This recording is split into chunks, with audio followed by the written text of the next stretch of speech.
It's TMNT time! Hello, welcome to another figure review. Today we're going to have a look at the SamuraiForce Autumn. What the hell does that even mean? This is an unlicensed TMNT figure on the SamuraiForce line. We got Donatello. Leonardo came out a while ago. I did order it, but it kinda got, I want to say lost, but I might still go back to it. I still might get it. I don't know, but anyway, we're gonna have a look at Donatello because I like the idea of switching it up with the TMNT designs. If it's licensed or unlicensed, I don't really care. If you deliver a cool design, I'm interested. And this is definitely something different. So, this is the box. It's a very small box, but you don't really see the figure. Let's crack it open and have a look. Size of the turtle. This one is actually quite small, but I like it. It kind of fits in with the original toy lineup. 12.5 to the top of the head for your centimeters. And your inches means we are very, very shy of 5 inches tall size comparisons. Here's Jalter, the SH Figure Arts Son Goku, NECA Mirage Donatello, 1990 Movie Donatello, Cartoon Donatello, the Super 7 Donatello, the original Playmates toy 2002 Donatello, 2012 Donatello, and Darkseid. Overall look and detail of Donatello, or was it Autumn?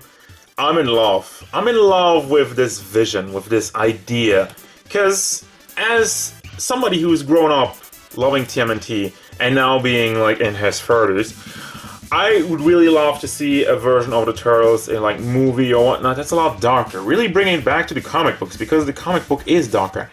And that's this design. I think it's updated. Not too much effing around with the original formula, but we're adding some stuff here and there. He also does have a different head sculpt if you don't fancy the more ninja style looking.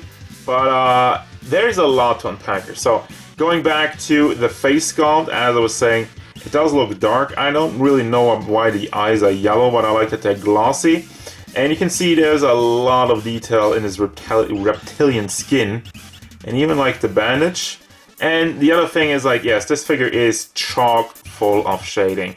Not really sure what, like, this seems like dots where kind of something runs down.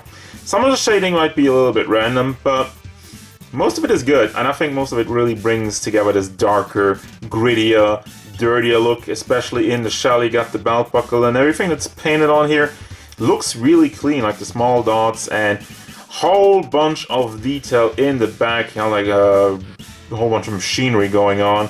And there's some parts to hold on to the bow staff, and there's some more optional parts. Like the holes in there, don't worry about that. We got something to put in there. And we got some more pouches, backs, and the big turtle shell. Also have a turtle tail. We're bringing that one back. Let me just swing around to the front real quick. Do have some cloth going on. Have the cloth scarf and the cloth belt. Not really sure about the belt. It really kind of takes me out of it. How you got the plastic belt and then you put some cloth on the front, which doesn't look anything like the rest of the belt. So I'm not too happy about this weird choice, but anyway, they just playing around with those things, and we have some more detail on the arms. And the turtle skin also gets a lot bright over here. There's, let's see, if you line it up that way, it looks good, but if you swing it out to the side, it looks kind of weird, unfortunately. I do appreciate, though, the paint job on there. I think it looks really nice, how it goes from like the brighter into darker. Again, a lot more kind of realistic, but still, it does look, no matter how you see it, it does look good in an action figure. Got like the armband, which is all wrinkled up, has some more dry brushing on there. And we go down to the fists, have the glove on there, and I have like painted fingernails. Down to also like the small buttons over there, nicely painted. The belt actually just kind of disappears into the shell. It doesn't wrap around the shell. Huh. How does that work? Then we got knee pads. I know, I'm wondering how that works when I'm talking about a mutant turtle, but anyway. Then we got the knee pads with some more beautiful rings, like metallic detail on there. And a whole bunch of shin guards and whatever is going on his feet. But I like the design. Also, the mold is beautiful. You have like molded detail in the skin tone, on the shell and whatnot. And once again, everything, I always say it and I say it again, everything is really elevated with a beautiful paint job. As for your articulation, everything is super tight. A little bit too tight, if you ask me. Excuse me. Hat moves back and forth. There's not really that much going on. It does tilt side to side. You can swivel it around. The hood is soft plastic, so you can move it out of the side. For your shoulder, you do have just a hinge. And, yeah, like I'm saying, moving it around. They also painted the joint, so maybe that has something to do with it. But you can also swivel this. And then for the elbow, you can bring that, as you can tell, there's a hinge in there. Bring that up, bring that down, but it can also be swiveled. But be careful not to break it off, because I feel like there's some pushback if I try to move it up since it's so tight. Probably move it in the direction you want if it's more stationary, and then move it up and down. Once the paint wears off, maybe then it will be better. For the fist, they did something really weird. We don't have like a ball hinge, but we do have a ball joint, like a kind of dumbbell joint in there. It's fine, it's something else, but I don't think it's really that good. Also for the hands, by the way, kind of like a more classic approach to just holding on to your items, but just drilling a hole in the hand. Looks kind of funky, but I'm not against it actually. Like again, this feels like the old school toy, kind of updated with like a new design. Then we have mostly rotation in the top part and a little bit of back and forth wiggle motion. For the legs, let me move that out of the way. We do have just on a ball joint. Move that forward quite nicely to the back, okay, and out to the side. Can be swiveled, and then we do have the double hinge knee. If the upper part would move, there you go. You can see how the pegs are like connected in the leg. Kind of distracting also with the paint not lining up over there at all. And then for the foot, have a beautiful pivot, go side to side. But also this one is, I think I tried the other one. The other one works, yeah. I feel like this is kind of ratchet, you hear it? I don't know if you do hear it. But it seems to be slightly snapping into place. So, I mean, overall, it's a little bit too tight, but damn, there's literally no issue with this guy holding a pose if you can get into it. But I'm really afraid to breaking stuff off, so I don't want to fumble around in front of the camera so much. But there you go. For your weaponry, while I already, also have this one, forgot.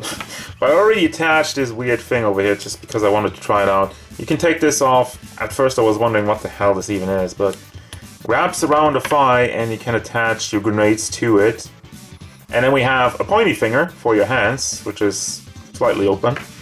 And then these two holding hands, probably to hold on to the gun or whatever. And then these open hands for some ninja poses and whatnot. Then we have a gun, yes. We have a big rifle. I don't know why. It's kind of weird for a turtle, but I guess it's a good looking weapon. No issues there. Then we also have the face sculpt, which is a lot more turtle. I love the dry brushing on there, like just the dirt effect that goes on throughout it. And it's so cleanly painted. Have the yellow eyes on it again. Like some red, some green on the top over here in the goggles.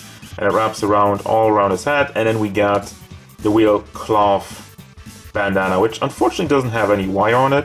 And it's already kind of falling apart as I stroke it. So, again, not the greatest fan of the making the bandana like that. Also, especially when it falls apart and can't even pose it. Here's some more grenades. We already had a look at those, but let me put that to the side. And then we got a whole bunch of accessories for the backpack. But first, well, actually, let me show you his bow staff, which is more like a pipe, more like a metal bow staff, more like a tactile bow staff. And that's fine. Again, like we've had like multiple versions. I think like 2012 TMNT and like the comic books, the IDW comic books is often referred to Donatello. Why are you just using a wooden staff? And then he just goes and makes like one that can extend and whatever. This one can extend, but it still looks good. I mean, on the top over here, it looks like they might have thought about the feature, but there is not. So no extending. But what you can do, well, you can actually kind of extend. You have this blade. Put that one on top. Love the look of that one as well. Nice and metallic, shiny, and also dirty looking. Very cool. Then we have this metal arm, which has some hinges, so you can move that into a little bit of different directions. So it kind of reminds me also of Metal Hat, and all of these things have the same kind of dry brushing effect where it looks really dirty and nice. And dirty and nice doesn't really make sense, but Anyway, you know what I mean. It looks nice in terms of figure. Also, you can hold on to the bow staff with this. And you can alter the gun to the rifle with this thing. All of these obviously go on his back. You can put this one in there. And you can put the rifle in there, but I'm not going to do that now. Just, I tried sliding it in there earlier. Tight fit. And then you have the robot arm, put that in there. Or if you don't like those, you have this little, not really an antenna, but a bowl. Satellite bowl? Is that? I don't know what you call that again, but also nice and dirty looking. Damn. I love the paint job. This thing doesn't move. Could have put it on a ball joint on there, but they didn't, so just keep that in mind. Do not break it off. Final thoughts! So overall, I like this design. Obviously what drew me into this line. And it really gets elevated through the paint job, the dry brushing, making it really look dark and gritty and a little bit different. And I like that. Articulation, it's fairly basic, fairly standard. Kind of gives me a little bit more toy vibes than like a more highly articulated figure. But it's still decent, somewhere in the middle. And then the accessories, same thing. I feel like there's a lot of cool ideas that went into it. But basic-wise, you're not really getting that many hands and whatnot. So, again, it's kind of like, I would say above average with like all the cool stuff you get for the backpack and whatnot. And then, combining all these things at the price point, I think this figure is actually pretty good. The only main issue I have with it is the cloth parts. I don't think it really works. I don't think it adds anything. And some cloth parts like the bandana and the scarf, even like I've been pulling strings out of it already. There's like some strings already on my floor, and yeah, it likes to disintegrate just a little bit too easy. But regardless of that, if you're a fan of TMNT and if you open for some new cool designs, a little bit changing it up in your TMNT collection, I can definitely recommend this one. That's gonna do it, guys. As usual, thank you very much for watching. Don't forget, if you enjoyed this review, hit it up with a like and subscribe to the channel so you can stay tuned for figure reviews, card game stuff, and whatever Donatello, Fury Toys Autumn wants.